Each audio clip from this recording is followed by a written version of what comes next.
Hi, Bill Henshaw here again with another one of my timely YouTube videos on current events.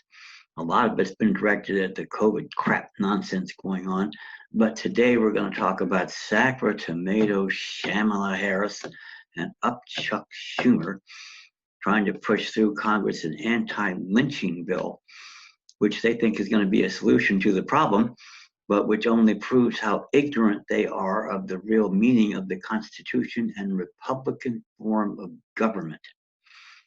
In fact, I can't think of the last time, Shamlin, when you were right about anything, but you would do better to pay a strong attention to Rand Paul on this issue on the opposite side of it. So that said, I want to read you a little something here that if I had heard it myself in 10th grade U.S. history, my life would have been different a long time ago. About the Gettysburg Address. Comes from H.L. Mencken, that is a Serbic journalist from the first half of the 20th century.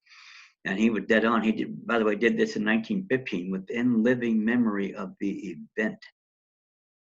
And of course, they omitted it in my mandatory public school education, just like they did with you. It goes like this. Gettysburg speech was at once the shortest and most famous oration in American history.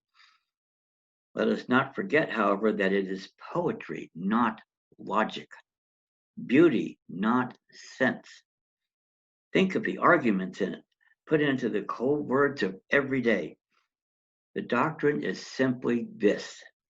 The Union soldiers who died at Gettysburg sacrificed themselves to the cause of self-determination. Government by the people, of the people, and for the people shall not perish from the earth. It is difficult to imagine anything more untrue. Hey, the Union soldiers actually fought against self-determination. It was the Confederates who fought for the right of their people to govern themselves. That's the whole point of the Constitution of the United States and self-government. It's never been a perfect government, only the best one ever devised. And that's what we have to keep, because you keep passing these damn laws, and there's nothing in the first 6 articles of the Constitution, Shamala, that you could enact this law under. It only comes under Section 5 of the damn 14th War Amendment, and that's federal regional martial law. That's why the Donald currently thinks he can send federal military troops anywhere he damn well pleases into the states, without the express invitation by the legislature or the governor, as the case may be. Don, why don't you check out Article 4, Section 4? It's right in there.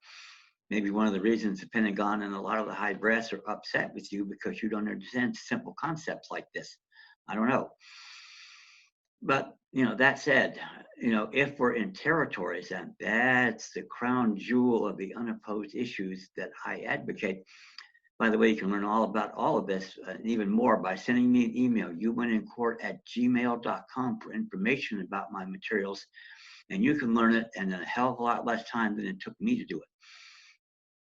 So that said, this is why we're on the verge of overt martial law and why I'm working so hard with an extraordinary window of opportunity here.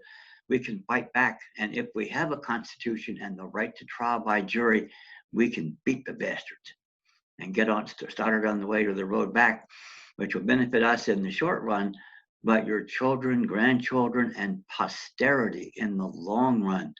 They will have the government that we're supposed to have and a much better life because of it. That said, remember, like my videos, subscribe, tell your friends, get the word out.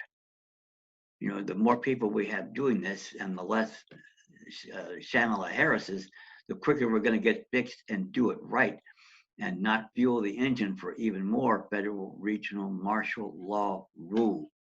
Thank you.